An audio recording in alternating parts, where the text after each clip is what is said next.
امروزها در شبکه ایما بعضی مردان و زنان فاسق بی‌حیای فاحشه جمع میشوند و اوجا افیر میکنن، خودشون نشان که نمیتین. از همین جهت دیگه تمام این نمودی سخنهای فحش و بی‌حیایی را گپ میزنن.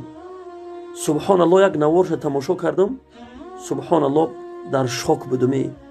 تو این درجه را مردان و زنان مسلمان به بی‌حیایی رفتن. الله شما را خار و ذلیل کنه که اینقدر امت محمدی را به بی‌حیایی میکشونی.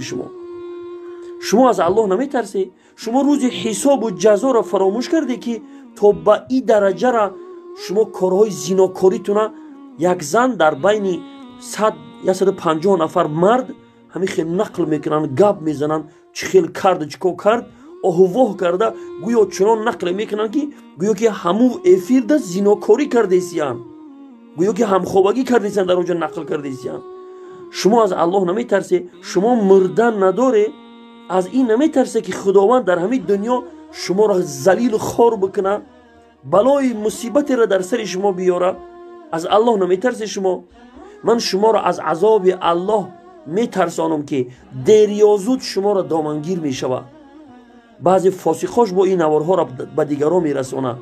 از الله بترسه برادر و خواهرای عزیز.